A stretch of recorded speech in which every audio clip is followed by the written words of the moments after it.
It's a Friday morning. It's time for the Fenway Rundown podcast. I'm Chris Cotillo, Sean McAdam alongside as we record together for the first time in about a week. There have been some Red Sox developments. There are expected to be plenty more in the next couple days before the two of us set sail for Dallas in the MLB winter meetings. I'll be flying down there tomorrow afternoon. Sean will be going down there Sunday afternoon.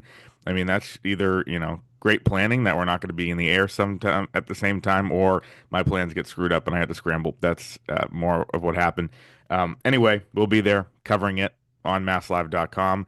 A daily Fenway Rundown podcast coming from down there, as well as updates all the time on the Fenway Rundown Insider Text program. The segue was clean, and now here comes the ad read. Yes, sir. That Fenway rundown of which you speak can be accessed by sending or texting the word join to 617-751-6257. That'll get you all the information as it becomes available to us, gives you an opportunity to ask questions of us, submit questions for future podcast episodes. I would imagine we've got a mailbag episode coming up soon.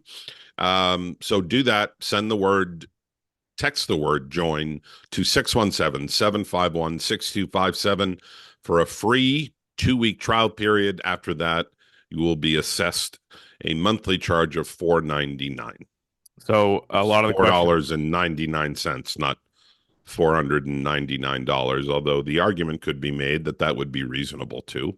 not really, even though it's us, it's not that would not be reasonable. But the real price is. So a lot of the things we've been getting and a lot of the questions we've been getting on there for weeks, now months, have related to Juan Soto. That's where we will begin this pod, as we have like the last 10. It seems like this might be the last podcast we do before his decision is made. That's what you've been hearing right along. It is Friday morning. The winter meetings, everybody's going to be traveling Friday or Saturday, Sunday. Everybody will be officially gathered in Dallas by Sunday night into Monday morning. And so we're looking at the possibility of a decision here. And I think based on your reporting, based on everybody's reporting, from Jeff Passan to Ken Rosenthal to The Athletic to Boris's comments in LA the other day, it's still somewhat, maybe not a wide open race, but the players that we thought were going to be in play, the five teams everybody knows about: Red Sox, Mets, Yankees, Dodgers, maybe, and Blue Jays, um, still are in the mix. They're still making offers. Nobody's been publicly eliminated. It doesn't seem to me like anybody's been privately eliminated. We knew this would be an insane bidding war, and it seems to be that way. So, the fact the Red Sox are still in it at this point means that they're still in it. At the end of the day, the rumors about the Mets and the Yankees' willingness to go super high should be the most scary thing for Red Sox fans. Everybody's known that all along. And so, I've gotten asked on radio shows by friends over text, put a percentage on it. And I think it's hard to do. Um, I think in the pecking order of things, I would say that the Mets and Yankees I'd have ahead of them. And, the Blue Jays and the Dodgers, I think, are wild cards who maybe are on equal footing. So, again, tough to say wide open. I think the chance is there if they're willing to meet the number. And it might be an excessive number, way more than 600, could be 700, could be higher. Um, but at this point, it's like covering the horse race is old. Like, we got to react to a decision when it happens, and I think to expect that in the next few days.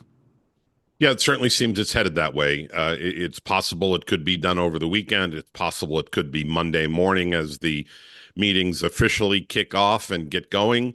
But there is that sense that it is winding down here over the next 48 to 72 hours. There are not going to be any other teams hopping into the mix here. Teams have had ample opportunity to express their interest and meet with Soto. Most Sorry, of them. sorry, Pirates fans. Yeah. that that otherwise would have been a very logical destination for him. Mm-hmm. But it's down to I don't know that we can, despite their might and resources, I don't know that we can treat the Dodgers as an actual bidder here. I guess you can never count them out, but they seem to be operating at the periphery of this, and it really is down to the two New York teams, the Red Sox and Toronto. And even though there is the feeling that the Blue Jays will match or maybe even top any offer, I would put them fourth on this list, and I agree with you. My pecking order would probably be, and this is in terms of likelihood in my mind, I would go Mets first, Yankees second, Red Sox third. Um, Again, the percentage thing is tough to do. I would say, uh, I'd put the Red Sox at maybe 20% if we're going to get into some numbers. That is, they have a fighting chance, but they hardly can be considered the favorites. I think their interest has been real and legitimate. We know that all the bidding teams have at least hit that $600 million floor. I was told yesterday that this thing could well go past 700 million and even get closer to 800 million. If you know anything about Scott Boras, you know that he is probably determined to at least match what Shohei Ohtani got a year ago at 700 million. And given that it's almost impossible to imagine as much deferred money being in play here, although I was told yesterday that some offers do include deferred payments, there's no way that it's going to be the degree to which Ohtani agreed, where he's essentially playing for $2 million in present day value, and that lowers the 700 million worth to about 430 something, 438 to 460, depending on who's doing the computation. So it's in my mind, it's almost a certainty that the $700 million figure gets hit, and it may go higher than that. We'll see what everyone's appetite is to go that far. I think one interesting thing that's been pointed out over the last 24 48 hours, especially on social media, is that it's probably harder for teams to monetize the value of this deal compared to what the Dodgers are getting with Ohtani. Ohtani obviously brings with him, he is his own brand. It's an international brand. He is a national folk hero in his native Japan. His arrival here and joining the Dodgers has essentially turned the Dodgers into Japan's team. And because of that, there are all sorts of revenue streams and endorsements and off-field deals that And help. you know he can pitch too. So And he can pitch. yeah. But there's you know, people are asking correctly yesterday, um, you know, how can you justify paying Soto more than Ohtani, given that you aren't going to realize the benefits that the Dodgers are with Ohtani in terms of off-field income and revenue streams and endorsements and business deals? And that's true, but this is not about logic sometimes. It's about the fact that Chronology. this guy, chronology, and the fact that at 26, arguably the best offensive player in the big leagues, is now auctioning the prime of his career off. And there are a number of big market teams ready to bid for him. So we'll see how high this goes, but it's been kind of a fascinating path so far, and we'll see how it ends up. Yep. And look, I've said this on previous pods, and the conversations I've had make me, and the conversations you have make me think it even more that, again, the auxiliary factors, wouldn't he hit well in this ballpark? Or would he like to live in a place? Or, his favorite players played on this team. Or, he liked the hitting coaches in Philly because he knew them and like whatever it is, none of that really is going to matter at the end of the day. And like, what we've heard coming out of the initial meetings is like, yeah, you have to do it, you have to go through the process, but nothing said in those initial meetings is going to get the deal done. It's going to be about that final number. And if the Mets go to 750 and the Red Sox draw a hard line at, crazy to say, 700 again, we spitballing these numbers because we don't know. Like, it's just, to me, you know, it's not it's not going to be dependent on, he really likes the Boston Common, New York's too noisy. It's just, that's just not how this works.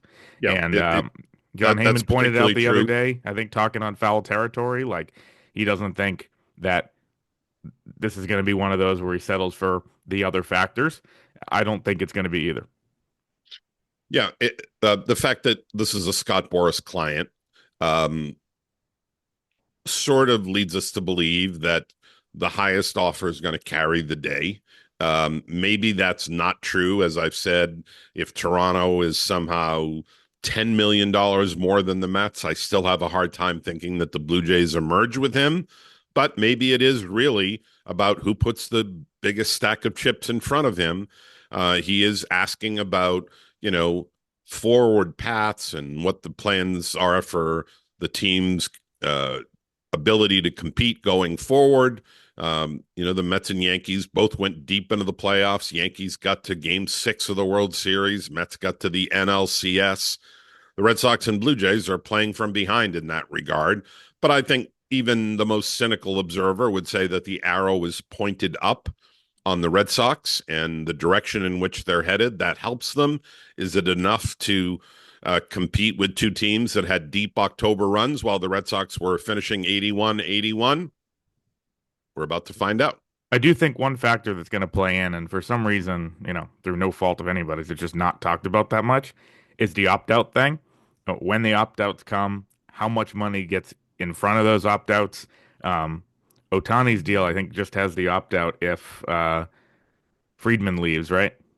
So Yeah, there's that some didn't, poison pill language in there that, right. not unlike, ironically, the path that got Andrew Friedman from Tampa Bay to New York Right. and To resulted LA. in Joe Madden being hired as the Cubs manager. That if there's a change in management at the upper level, that creates an opt out. I don't But think it'll be that's not going to be how the Soto one right. works. It's going to be No, he's going to get an opt out in 3 years. And so it's funny, we're talking about 14-year deals, 15-year deals, and realistically, this guy's probably going to be a free agent at 29 or 30 again. And so, if you front load and you guarantee him, 3 for 200 and then backload the 600 on the CBT, it doesn't matter to the player and the agency. It does because that's the real cash coming in. And so maybe a deal like that, gets it done. At the same time, like when you look at, as you just talked about, would you rather be the Mets, the Yankees in the next 2, 3 years than these other teams? Probably because they're already there. The Red Sox have the potential. The Blue Jays, maybe, their core is kind of all becoming free agents, so they're in a different boat. But there's a lot of factors that go into it opt out wise. And like to think, you know, you're really offering, as I said, maybe a 3 or 4 year extremely high AAV deal with the rest of it being kind of insurance for the player. I would be shocked if he didn't take a deal that had an early opt out, multiple opt outs, kind of those things to protect himself so he can hit free agency soon. yeah, and you wonder too if there are teams, Red Sox included, who would go into these negotiations with the request or demand for an opt out, kind of hoping that he does, right? I mean, even if it's front loaded and you're paying really premium money, whatever that works out, 60 million a year instead of 45 or 50 million, you're getting the absolute prime of Juan Soto's career. This guy just turned 26. So if he opts out after 4 years, you're getting 27, 28, 29, and 30. That is the sweet spot of almost every baseball player's career. Hmm. And if he walks away and says no thanks to the final 11 years where he's going to age and probably see his performance decline, I think most teams would be silently clapping along and hoping that he opts out. Hey, we paid a lot, but we got the absolute top level of Juan Soto's career and didn't have to stick around to pay him 40 or 50 million dollars at age 37 when he's a DH and has lost a lot. So that's another aspect of this whole thing. Yep. And so, again, we know the factors, we know the teams involved. At a certain point, there's going to be a tweet, there's going to be a report, there's going to be an announcement. Soto's going somewhere. And I think, obviously that's super interesting. And that's going to be a generational kind of moment in terms of baseball news, just like Otani a year ago and Judge 2 years ago. You and I weren't following those as closely because the team we cover was not deeply involved in those talks. But the reality is, the Red Sox are here. I think perhaps even more importantly, not more importantly, but more interestingly, maybe, is the domino effect that comes after this. Guys flying off the board. That's what people think is going to happen. You look at offensive players, Sean, there's virtually nobody that has signed from a position player perspective. We've seen this be extremely slow in that regard. From Adamas, I'm looking at the guys ranked in terms of WAR on Fangraphs. Adamas and Profar, Bregman, Teoscar, Santander, Carlos Santana, Christian Walker, Jock Peterson, obviously old friend Tyler O'Neill, Pete Alonso, on down. The biggest deal given out to a position player, I think, is, if you want to count it, Higashioka as a catcher at 13.5 million. Non-catchers, nobody is signed. So that market is going to take off. The Red Sox, I still think if they don't get Soto or a great fit for Teoscar, they'll probably keep talking to O'Neill. There's a couple guys we've talked about. Pitching wise, the starting pitching market is moving. We've seen a few guys go off the board to surprising teams. Kikuchi, Waka, Blake Snell, Severino yesterday, the most surprising deal of those. Montas to the Mets on a high AAV. I think that market's going to move. Matt Boyd, like we talked about the other day, that market is going to be moving fast. The prizes are still there at the top. Whether you talk about Burns or Freed, whether you talk about Flaherty, Evaldi, Pavetta, Manaya, and that next kind of group, it's a deep class in terms of depth. We've talked about before. The Red Sox don't need depth; they need the frontline guy. But it's going to be very easy for Scott Boras to pivot to somebody who he um, did not get Soto done with to try to get Burns done with, or try to get some of these other guys, Yeah, whether it be Bregman or whoever. Yeah. Pete Alonso is one of his guys. That'll be one of the power bats that teams will turn to. We don't expect the Red Sox to be involved there because they obviously have their first baseman. But speaking to Craig Breslow yesterday, he talked about the Red Sox, and this would apply to all the teams involved in the bidding for Soto, needing to pivot to other plans if something that you're hoping for doesn't follow through. To be clear, he was not specifically referencing Juan Soto in this quote, but it's interesting nonetheless. He said, I think the one thing we want to avoid is putting ourselves in a position where the success of our offseason hinges on a single transaction because there's just too much uncertainty around any of that. We have to constantly think about, okay, this is plan A, but what if that falls through? What does plan B look like? And what does plan C look like? And so on. And I'm sure that the Red Sox have a number of areas they're going to turn to. I don't like the chances of them being able to steal Teoscar Hernandez from the Dodgers. It seems like he enjoyed it there. Why wouldn't he? It's a great team. They're going to compete for a title for the foreseeable future. He loved playing there. He had a terrific postseason. That's obviously his first choice. Now, if they don't agree on a deal or they can't get it done, or somehow the Dodgers emerge at the 11th hour and get Soto, then maybe that changes and leaves Hernandez to the Red Sox. But after that, it's hard to think of there being an available free agent position player who's going to have the impact. Obviously, Hernandez is not Soto, but he's the next best thing offensively that could boost this offense. And if they both miss out on Soto and have Hernandez go back to the Dodgers, I'm curious where the Red Sox go then, because the free agent market does not offer an impact guy like that. Yeah, they could bring O'Neill back, but there are problems there with his durability, as we've seen. So, it'll be fascinating to see if they come up short on Soto, how they pivot around that. I'm waiting for a radio caller or an inside texter or a tweeter to give us this. Well, Sean, Chris Smith, what if the Red Sox miss out on Soto? He goes to the Dodgers. They get Teoscar Hernandez too. And then the Dodgers lineup's a little crowded. Would they ever trade Mookie back? I don't see that happening. Yeah, I don't see it Oddly. happening either, but I'm totally bracing ourselves for, if UNC can interview Belichick, then I guess that's possible too. Let's get to the move that did happen and not official yet. I've been saying on Twitter in various ways in the last few weeks, some with context, some without, as we saw the other day, that whenever I travel, the Red Sox make moves. So on Tuesday morning, I was packing for a quick trip to see UNC get blown out by Alabama, and word came that they were signing Aroldis Chapman. This was not on the proverbial bingo board. I mean, a good lefty reliever was. We looked at Tanner Scott, maybe AJ Minter, some other guys.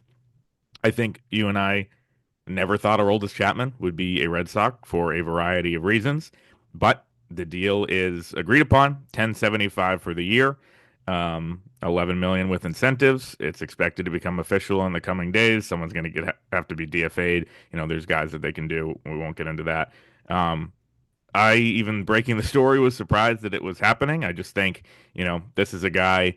Um, just like you could never envision in a Red Sox uniform because of his years with the Yankees and kind of all the battles they had with him throughout the years. Also, Sam Kennedy and the organization saying time and time again they were not going to get involved with guys who had been suspended or accused or involved in domestic violence. And so it was a surprise. We can get to the baseball part in a second. But here, to me, like one that was totally, totally out of the blue. Once you look at it from a baseball sense, uh, not even clear if he's going to be the closer yet, but one that happened, and I was like, oh, that was not something, any of us would have projected or prognosticated when this offseason began. Yeah, that kind of came out of the blue. You're right. They do need swing and miss stuff at the end. They did need some left-handed power arm, and he qualifies as that. But it is something of an about face for the organization, which 9 years ago backed out of a deal that they had to send Marco Hernandez Margot. and Manuel Margot to the Reds uh, for Chapman in doing their due diligence on the arrest and the Hmm. events surrounding it. The Red Sox were disturbed enough to pull out of the deal. The Dodgers did a similar thing not long after that, before the Yankees decided that they were okay with whatever they found and made the deal. And he goes to New York, goes to Chicago at the deadline a couple of years later, and then comes back and signs with the Yankees again. So, you never know how these things are going to work out, but it is a different approach philosophically taken by the franchise. Oddly, with the same ownership and the same upper management group who killed the deal last time. So I have a hard time thinking that this is all about Craig Breslow pounding the desk and telling ownership, no, I really want to do this, and overriding whatever, uh, you know, uh, inhibitions the organization had about signing someone like this. This will undoubtedly get asked of Breslow in the coming days when they make it official. From a baseball standpoint, it's not a bad move. We can debate the ethics and the propriety of signing somebody who has this on his in his background, Right, and just but to, from a just to be clear, like because it's not official, nobody will talk about it, but that will be a thing probably Monday in Dallas, I'm guessing at yeah, this point. yep, at the latest. It could get made official before then, but we may not have access to Craig Breslow until Monday, and it will be a topic. But from a baseball standpoint, I happen to think they're better off using him as the eighth inning guy or seventh or eighth inning guy to attack lefties and be a guy that can get swing and miss. You put up with the walks, they've always been there. When a guy can strike out, 35% of the hitters he faces and average better than 14 strikeouts per 9 innings, he's still a weapon.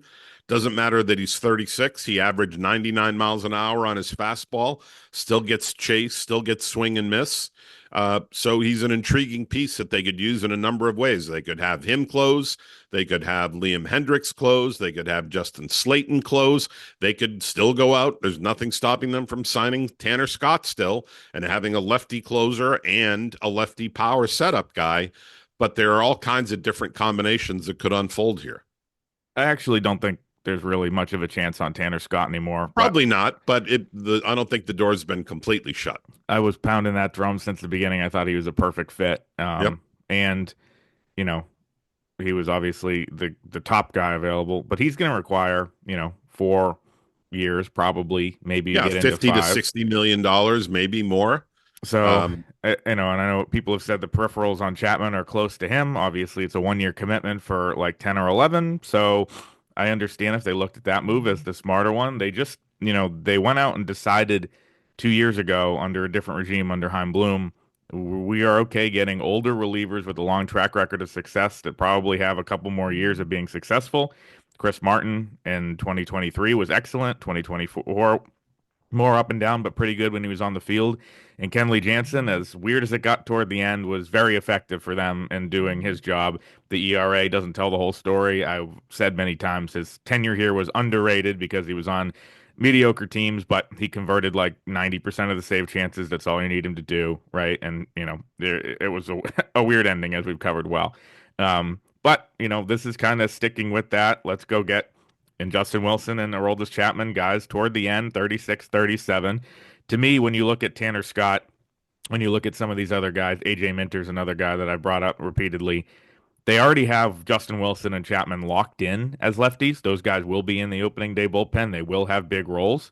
And you also still have three guys that they like with options who can step in, and that's Bernardino, who's been a big part of this team for 2 years, Cam Boozer, who showed flashes at times, and Zach Penrod, who has less of a track record in the majors. But that's, three guys that you could look at as a third lefty or a second lefty if one of these guys gets hurt. So to me, you already have five lefty relievers on the 40 man. Adding Tanner Scott or somebody else, even if they are guys that can get both sides out, seems like a little much. I would expect, there probably to be a right-handed addition. Could it be somebody like Jeff Hoffman or one of these guys that, Clay Holmes? Apparently, those guys are getting interest in as starters. I know that's something you covered with Breslow.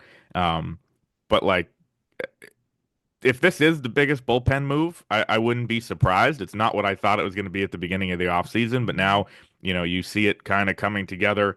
You can lock in Chapman, Wilson, Hendricks, and Slayton, and probably Whitlock. I think we all think he's going to be a reliever. Those five guys, that's a pretty good place to start your bullpen mix. And you still have endless guys that we've talked about who had big roles throughout last year that you're waiting on, to emerge or come up. We know that it takes way more than, the five, six, seven relievers looking at guys like whether it be, Kelly or Weissert. Luis Guerrero is a guy that has a lot of helium after last year. Could Priester, one of those guys, slide into a role? Winkowski, the guys they just DFA'd and re-signed, Mata, Campbell, guys they've liked in the past. So like they do have a lot of those middle relief options. And when you sign a guy like Chapman, when you sign a guy like Wilson, it kind of pushes everybody into more comfortable spots. Yeah, and I think that's the ultimate benefit of this is that you're not counting on Kelly or Whitlock or Campbell or Weissert to be your eighth inning guy. Those guys are now pushed back to the sixth or seventh. Whitlock's obviously kind of a different animal in that he can give you multiple innings, and that's part of his skill set that they really like. But he doesn't get a ton of swing and miss. He's more a contact ground ball guy. I still think they need one more swing and miss guy at the back, whether it's a closer, whether it's righty or lefty. So I think the bullpen could still need one more significant signing or acquisition. And you know what? If he's willing to do it and come back for one more year, I think Chris Martin makes a lot of sense. Yeah.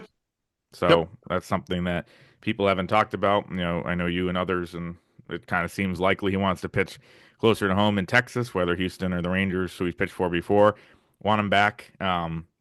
But if he's willing to come back, that guy now kind of fits in, especially with this Chapman move, I think, and makes some sense.